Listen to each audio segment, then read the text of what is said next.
Welcome to the People Productivity Channel, a place where you can become a better you. In fact, you're the product, and a better you is a solution in just about every case.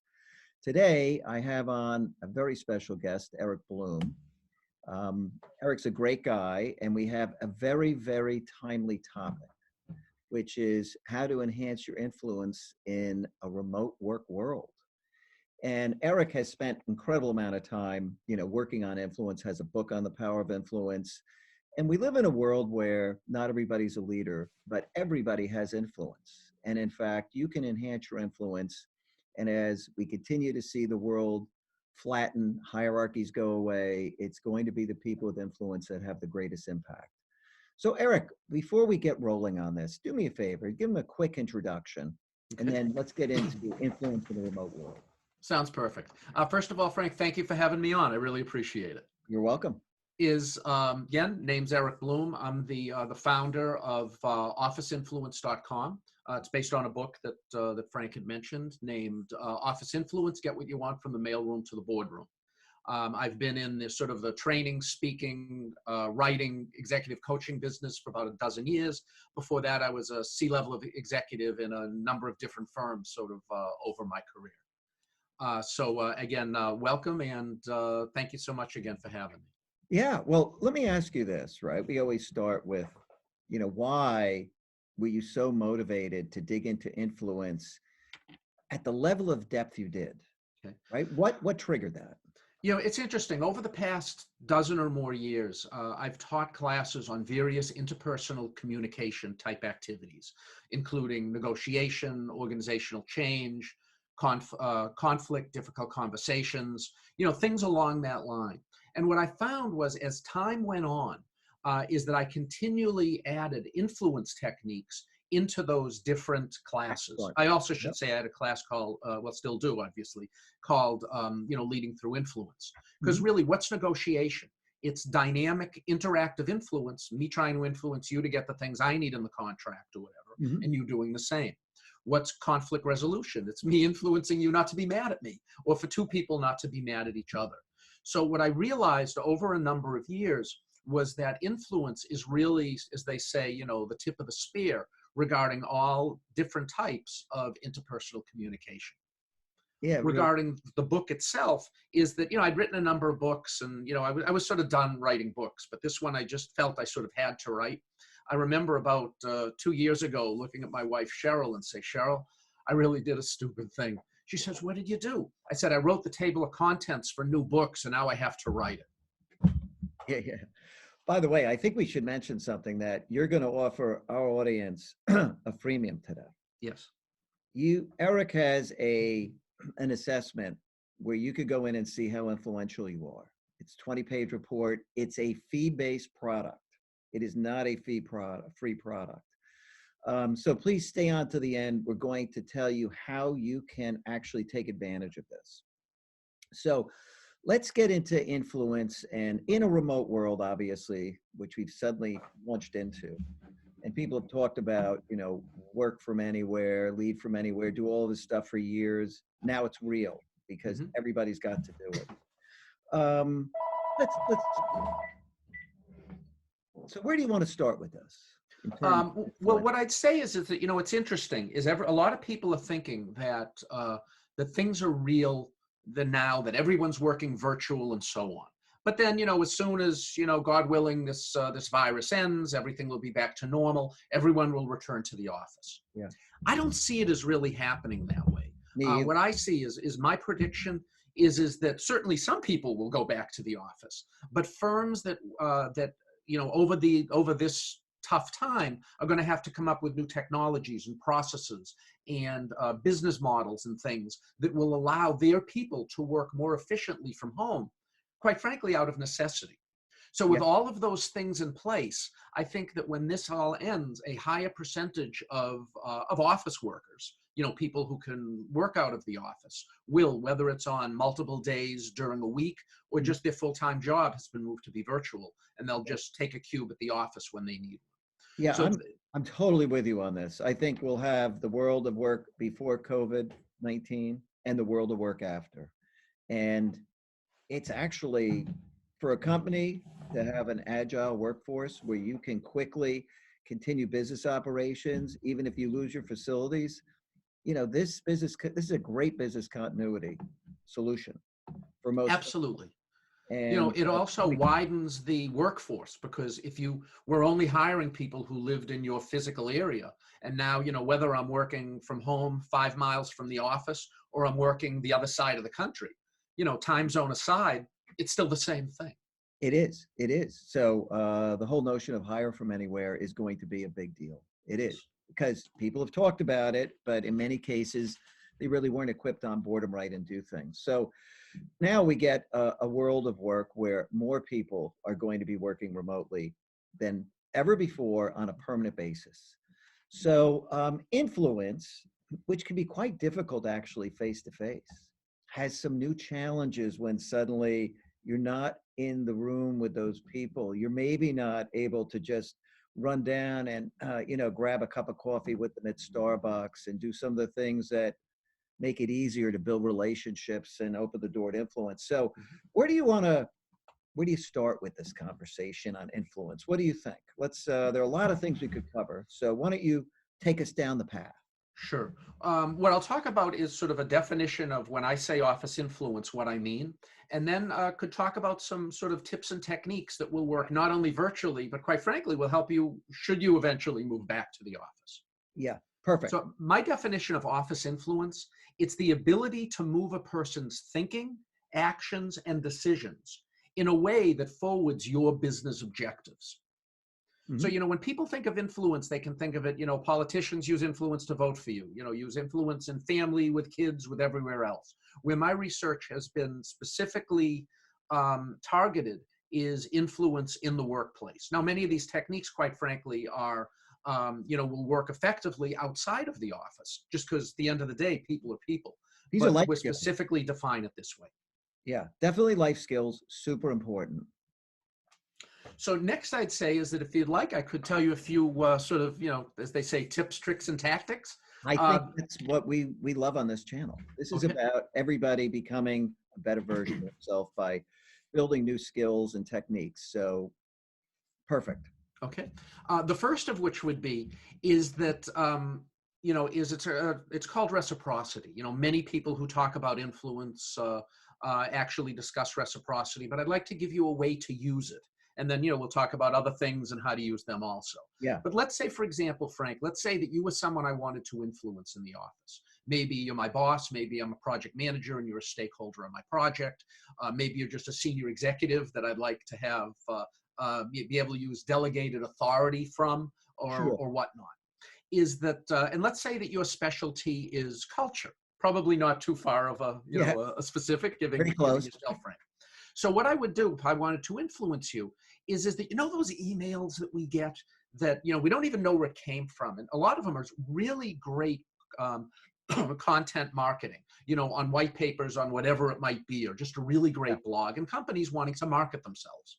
It's a little bit like what we're doing now, quite frankly. Yeah. But what I would do is I would see it. I wouldn't even know how I got it, but I got this great white paper on culture. So rather than, before I hit delete, I would take that one moment and say, gee, who do I know who could find this white paper to be of value? So I simply write a one-line email. Hi, Frank, saw this, thought of you, hope all is well, click. Poof, send Boom. it over to Frank. Very powerful. And then I'm somehow on this mailing list, I get something else related to culture, whatnot, or maybe from a different vendor or whatnot, and I forward that over to Frank. And then lo and behold, about, say, 3 months from now, I'm negotiating with Frank on something. He might say, well, I'll give this to Eric because he was really nice to me on that stuff. Might be looking for a job. Might want to use him or his firm as a reference. If we're working in the same company, then Yeah. maybe there's a subject matter expert working for Frank that would be of great value in helping me design whatever process I'm working on. So at the end of the day, what you'll see is a lot of the things I'm going to discuss are things we should do anyway, just to be, good. As humans, we should do good things for other humans. But Absolutely. You should care about other people. And that is a great way to show it, that you know and understand kind of what matters to them. And you're going to help absolutely. them. But if you do it with a little bit of tactical intent, That Yeah. not always, humans don't come with reference manuals, as they say.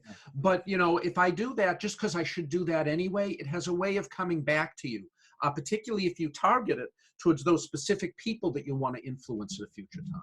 That's right. So that individual in a meeting where you have 8 people and more or less the group is going to tilt in a direction, that individual may be more likely to tilt in your direction at that meeting. Absolutely, Yeah. absolutely. And that works with presentations also. That actually, let me mention that one next. With presentations, let's say, for example, I'm making a presentation at work and I'm trying to get funding or approval for some specific project. And let's say, if I may use you again, Frank, as the example, let's say that Frank is take this, you're a senior executive in this company. There we go. Uh, but anyway, let's say that Frank is one of those people that I need to get approval for my project to be approved. So what I do is, he's not really, hot on my project, or I think there's an issue with it. And even worse, from my perspective, I know that he's an influencer and thought very highly of others on the C-suite. Hmm. So I'd go, hey, Frank, can I meet with you for maybe 20 minutes on the presentation that I'm going to be giving next week to you and the other senior executives? I know this is a topic that is really of great interest to you and where you're quite knowledgeable. I truly just like to seek your counsel and advice. Hmm. Who's not going to say no to that, Yeah. But anyway, so I would meet with Frank and I'd go over things, and then he would say, oh, you know what? On slide 3, I wouldn't approach it this way. I'd approach it that way. So what I do is I take his advice, I include it in the presentation. Then presentation day comes. 2 things happen. First of all, is Frank will be a little bit more open to listening to me because he's seen the presentation. Yeah. Then when I get to slide 3, now again, this would be done virtually or in person, like we're doing it now. When I get to slide 3, the first thing I do is I look over at Frank and I say, Frank, I'd like to thank you for your words of wisdom regarding this slide. This is actually much better than it was before I spoke to Frank earlier this week. Thank you. So now Frank has ownership. Frank likes the fact that among his peers, that I seeked him out and said something Sure. good. Esteem. You created. But in addition to that, is that now I have delegated authority sort of implied, because let's say that Frank is a senior player in all of the people we have working on this, in the room, is that no one's going to disagree with what I'm saying on that, because by disagreeing with me, they're disagreeing with Frank. Yeah. So, that's from a presentation perspective, and again, that works if it's virtual or Well, if it's in person. so that would work beautifully with everybody actually operating remote, because same tactic, but Absolutely. you've got to think of the value of doing it even in a remote world, right? Yes. Beautiful. And in a remote world, it's just, you have to think about it more directly. It's like, how can I do this? In fact, another, if I may, I'll move on with another Yeah. sort of tip for folks, is you want to be an information gateway. Because when everyone is in the office, this one is much more specifically virtual oriented. If everyone is in the in the same office, walking down the hall, I'll walk by Joe, whoever Joe is, Yeah. and it'll dawn on me that, hey, that there's something that Joe might want to know. So I'll say, yeah, hey Joe, I was talking to Frank yesterday about this particular topic. I was thinking maybe I should have called you. I'm glad I ran across you in the hallway. Blah blah blah blah blah, and what it is. Now, in a virtual world where everyone is working from their own home, the conversations tend to be either one-on-one, or it's a formalized meeting. Yeah. So what would be great for you to be is an information gateway and a communication gateway. So let's say that, Frank and I we set up a meeting, we're talking about something, and this mythical Joe, this third person, if I say, hey, Frank, this makes sense, but you know what? Why don't I see if I can conference in Joe to come in on this topic? So I call Joe, on my phone. I say, yeah, hey Joe, hang on a sec. I'm on the phone with Frank. I think it would be really good if you were hooked in with us. So then that naturally happens in the office, but Mhm. it doesn't naturally happen when everyone is siloed in their own specific locations. Oh yeah, it's much less likely to occur. I agree with you. Exactly. And because it's much less likely to occur, Joe or Mary or whoever it is that I would conference into this call will appreciate it more than if the same thing was done in the office where I yell down the hall, hey, Mary, can you come down here for a minute? Frank and I are talking about something that would be of value to you. There's just sort of that extra value of connectivity because it's virtual. That's right, because at the end of the day, it seems like they're doing it seems like they're doing a bigger service by joining the call than walking 10 feet and answering a question. Exactly. It does. Exactly. Yeah. And what it does, then it's another touch, and back to reciprocity that I mentioned earlier, is Yeah. now, Mary will feel glad that I did that, that I did her a favor by hooking her in, and that will allow me to potentially influence her in some other business situation at a later time. Yeah. No, Now, perfect. for the next tip, may I turn off my video for a moment as Yeah. part of an illustration? Please I go ahead. promise you I'll still be here. Go ahead. This is a whole new thing. Here we go. Okay, I've just turned off my video now. Now you're seeing Frank. At this time, is that Frank is much more has much more influence in this conversation than I do. Why? Because you can see Frank. Frank, let's just wave your hand at something to everybody. See, as Hey, everybody's everybody. looking at Frank, everybody's going to forget really quickly that I'm on the call. Normally, it would probably just say my name or something. Yeah. So here I am back in. But did you see how during that time, I was almost, even though I was talking, I was more like the voiceover, and that everybody was really sort of looking at Frank related to this. So embrace video. When you're in virtual meetings, on Zoom, or the tool we're using, which is the tool we're using now, or others, you'll see that some people are on video and some aren't. Is that if you're on video during that meeting, by definition, because people can see you as well as sort of hear you, is you will have more clout or influence in that specific meeting. Yes, without a doubt. Hey, I got to do a show and tell. That was sort of You fun. did. You did. And it actually was very effective. I think we've all noticed over the years that the people who are not actively participating, who don't have the video on, are relying on basically just dialing in, they do have a lot less influence Yes. on those calls, with no doubt. Absolutely. And by the way, just on video, before I move to our next tip, I guess this is a tip in itself, but notice the backgrounds that both Frank and I have. Frank, it's very professional. It looks like there's equipment in the background and so on. For me, is that I purposely have a blank wall behind me. I actually have a seat that, one of those desks that stands up and sits down. So whether I'm standing or sitting, the background is exactly the same. Mm-hmm. So the reason that I tell you that is that if you're going to be working from home on video, turn around and see what's behind you on camera. Yeah. Think about your background. What are you projecting? Because it's not just you, you're projecting your environment. Absolutely. So you shouldn't have anything hanging on the wall or whatnot that you wouldn't feel comfortable hanging in your office. Yeah. Now, these days, people are much more forgiving, but still, you want to be careful. The other thing is, and then I'll move to a next tip, is when you're on video, make sure that your other members of your family know it. Because most people, their home office, your desk is against a wall, sort of like this. Mm-hmm. So what's behind you? Very often, it's the door to the room. So the last thing that you want to have is, a family member, walking scantily clad, up and down the hallway while you are speaking to business people. It sounds like ho ha ha, but if that happened to be enormously embarrassing to both you and your spouse or your kid or whatever who's back there. So just be very, very careful that, once you're on video, you're really opening up your environment. So take that enormously seriously. Mm-hmm. Another influence tip, if you like.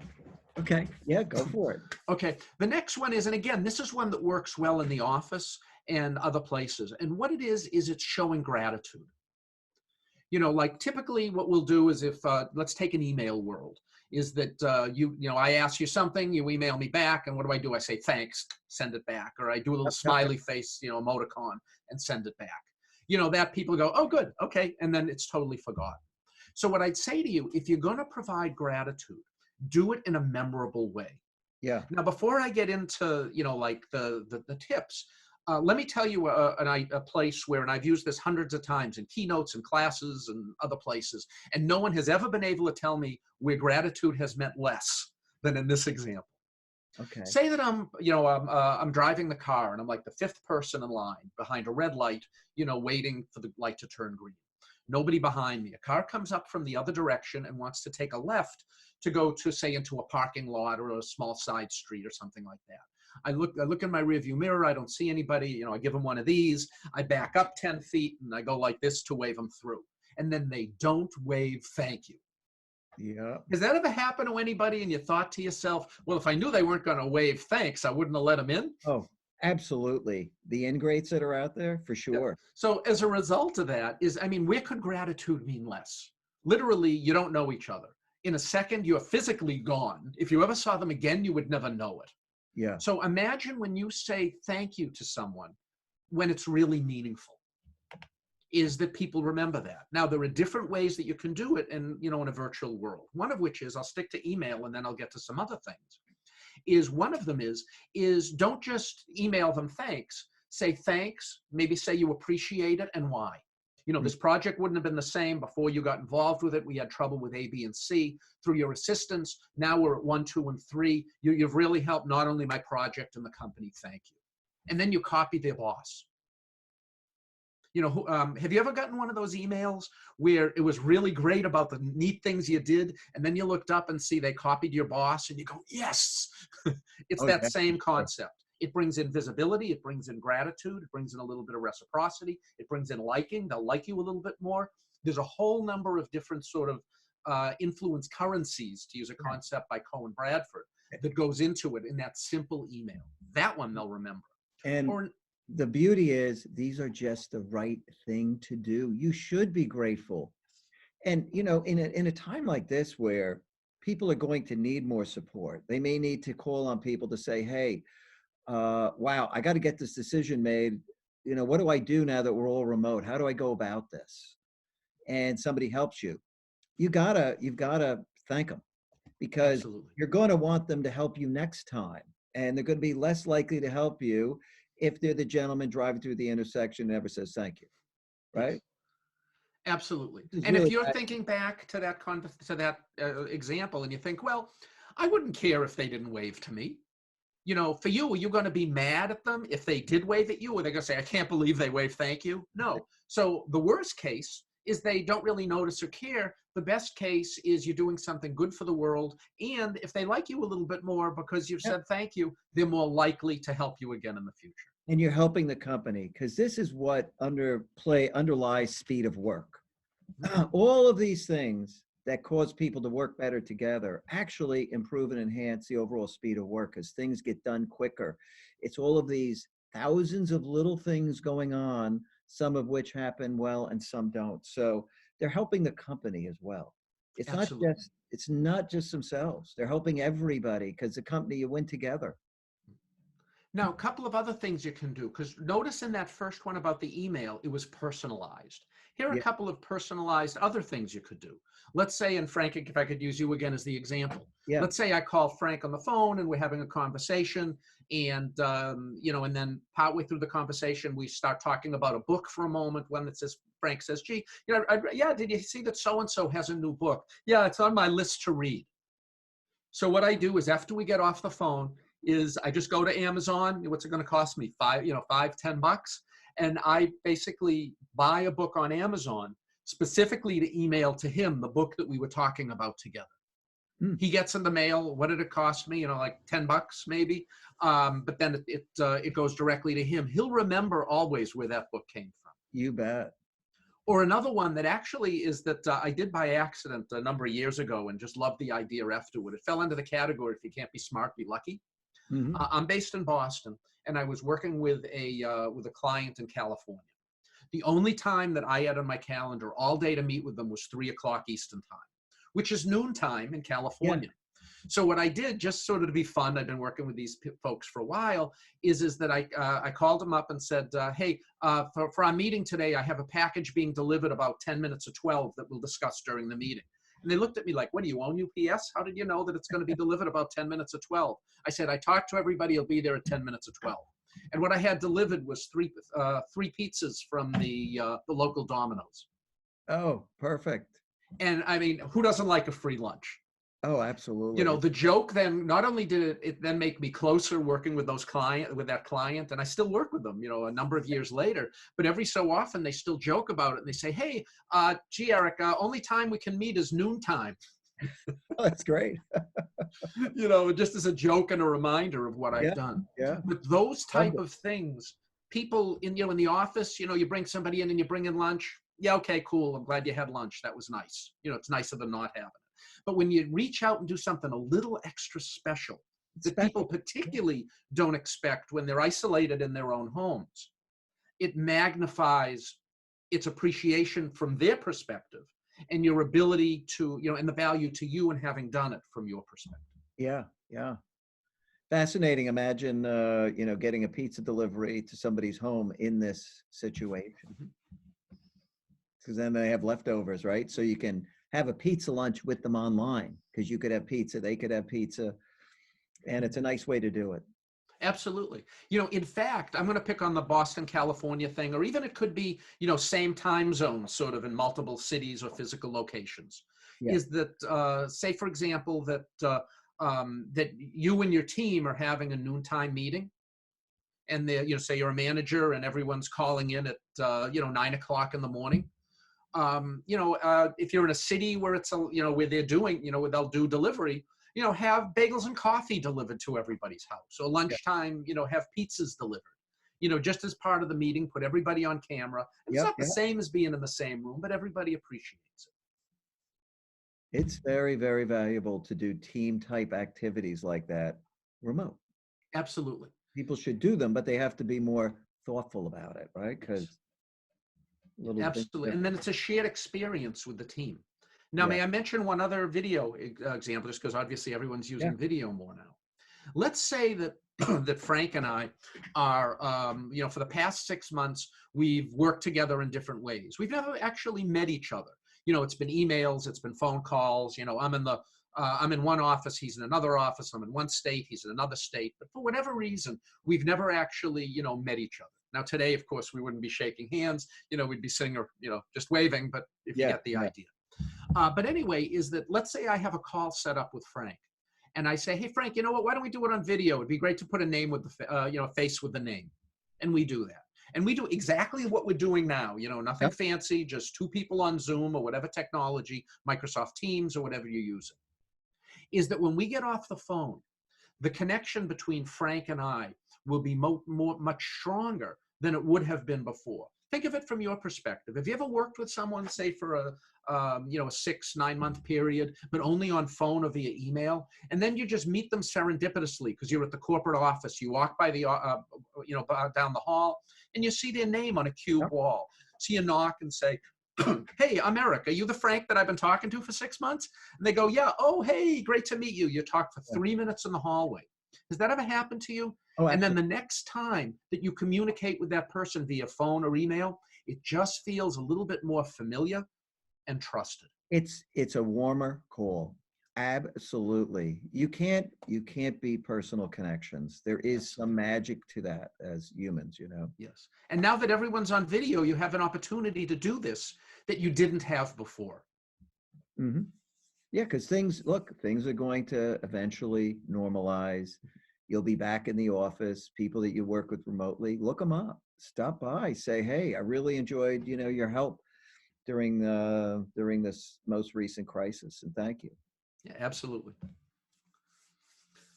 So have more tips, or do you just have questions or for me? What should we do? Well, I think we should probably do a few more tips. I think this notion of, this whole organizational awareness at this moment in time when people are not in the office, and, the organizational awareness takes on more importance. Yes. All right. Well, then let me give you one that's actually very organizational oriented. Okay. Let's say that I'm doing a meeting, going to call a meeting, or that let's say, or even better, let's say we're going to be negotiating something in the office. It could be that presentation we spoke of, but there's 5 or 6 of us coming together into some important meeting that's going to have multiple meetings related to it. Like the holiday party that was put off from the summer until December, and we have to get it planned. But whatever it is, what I suggest you do is take a leadership proactive approach to handle the logistics for the meeting. Hmm. That's booking, like booking the conference room if it's physical, or, sending out the meeting invite, writing the agenda, doing the minutes on the back end, Hmm. writing out whatever documents are required, collecting them and sending them out to everybody, but doing all the logistics. But now what's key here is you've taken on this role because you made the leadership decision to do so, not because someone else in the group said, hey, Eric, you mind setting up the meeting? Okay. No, it's not that. It's you making the decision and being proactive to do it. Because if you do that, if you're familiar with, actually, it's a concept by Tuckman's stages of team development. You probably would know it as forming, storming, norming, and performing. Yeah. Well, think about it. Let's say this is the first time we've been together as a group. That if I take logistical control, then what happens in the first 4 or 5 interactions that we have is basically me doing something and everyone else agreeing. So if I can, Frank, if I can just ask you to say yes a few times as I ask you questions. Okay. You know what, Frank, I'm going to make it easy for you and for everybody else. I'll have myself and my admin just set up the meeting and do all the invites. Is that okay with you? Oh, absolutely. Yes. Great. I know the items that should be on the agenda. It's pretty obvious for this. I'll look at what we did last year and carry it forward. Everybody agree to that? Yes. Okay, now we have a few documents that we need to have related to this. I've already spoken to a couple of the vendors. I'll be collecting them, and since I have them anyway, I'll have my admin distribute them to everybody. Is that good with everybody? Fantastic. Yeah. Who wouldn't want that? Exactly. So now what we've done is we've created norms in the team of me suggesting things and Frank and others in the meeting saying yes. So then when we get into the actual stuff that we're talking about, negotiating an agreement, figuring out revenue shares for, what division gets what or whatnot, is that by Frank saying no, it's actually beginning to break a norm that we've begun to develop. Now that's a soft norm. I mean, he could still say no, but he'll be less likely to and more inclined to say yes. Because not only has that been the norm established of me being the leader and then everyone else agreeing, but also, they probably all feel like they owe me a favor. The reason being is because, I set up all that stuff that nobody else wanted to do. Yeah. And another advantage of it is that, think about this just in a regular meeting, when everyone is in the office and the person running it says, hey, who would like to take the minutes? What does everybody do? They sort of look down a little bit. Occasionally, there are some people who like doing it, but we'll look down and think, oh, not me, oh, not me, oh, not me. Yeah, don't pick me, please. Exactly. So, but if you say, you know what, I'll take care of the minutes too on this, they're important, then why would you want to do that? Well, think of the additional advantages from an influence perspective that brings you. First of all, the permanent record of what was discussed in that meeting is defined from your point of view with your words. Yep. Next is sometimes there are other action items that come out of the meeting that you don't want to take. So say, for example, there's something that take a lot of time. It's sort of painful. It's just one you don't want to do. And they say, hey, Eric, will you do that? And I can say, hey, I already have an action item. I'm going to be writing up the minutes for this thing. Oh, okay. We'll give that task to Frank. Yeah. Yeah. Perfect. Actually, very powerful. That is very powerful. And the norm, that's, the social norm is really, really does occur. And I think you've given people a very powerful tip here. It's a little work, but boy, that's worth it if they really want to have that influence. And how much work is just setting that stuff up that I mentioned? It's no big deal. Particularly, it could be less than having to take a big action item out of the meeting on the far side. Yeah, the minutes are the headache usually. Yes, true. But anyway, yeah, really, really interesting. I think you've given a ton of really good tips. And we promised everybody at the very beginning that we would tell them how they could take an influence assessment. Do you mind if I just quickly share my screen and then pull up your site? Please do. Show them what to do, which is, I think, so much more powerful than just talking through it. So here's officeinfluence.com. And you're going to come to the site, and what you'll do is you'll land on the home page. You're going to have to click here, assessment. And then Eric has actually set up a free assessment for us. And you would type in company ID 10. Yes, the number 10. Number 10. You would, your login ID is going to— Feel free to do it if you like. It can show what the first page would look like. Okay, sure. You'll type in company ID 10. You're going to type in people productive. And then your password is going to be capital S, success. Hit submit. Oh my goodness. Oh, you know, I had gone back. I had logged in before. You know what happened? I had this page up before and I logged in, so I don't have that return code. Let me Oh, go. you don't need the return code. You should have just been able to go in. I had it sitting here a long time, so it worked absolutely beautifully. You know, 10. Proof of technology. Yeah. See, it's the beauty of being live, right? Absolutely. People productive. Maybe I typed it wrong, by the way. Oh, maybe that could be it. And success with a capital S. I bet you I typed something wrong. Yeah, it was called, Phew. Eric, I think it's safe to say it was pilot error. Yeah, I refer to that as an issue between keyboard and seat. So anyway, page 1 of 7, you can see this is a very, very meaty assessment. You get a 20-page report out of it. So feel free to take advantage of that. You know, you can rewind, you can play this video and take those numbers down if you didn't happen to write them down. But I'd very much like to thank you for coming on. I It's think been that's my pleasure. great, I truly great appreciate offer. it. Yeah, well, thank you. That's a great offer for the audience. We love a freemium. I think your tips were great. Those are real. If you've enjoyed the tips, you know, feel free to go to Eric's site. I recommend pick up his book. I mean, he spent, you know, literally a career actually using and honing ways to be influential in a positive way. These are things you're doing that are helping essentially more work get done faster, better, whatnot. So really, really matters. And I don't know, any parting comments, Eric? No, I just like to say is that the best thing that you can do is with all of the tips that I've given you is pick the one that you liked the most and promise yourself that you'll try it in some, you know, some type of situation, personal or business, within the next 72 hours. Because Excellent. if you do, you can begin to internalize it and then add it to your craft as a professional and quite frankly as a person. And that, by the way, is very, very good advice. Don't try to tackle it all at once, but do something immediately. I agree with Eric. That's the way to actually start changing some habits. So, hey, buddy, thank you so much for coming on. All the best during this difficult time. You also. Yep. Look forward to having you on again in the future. Thanks. So much.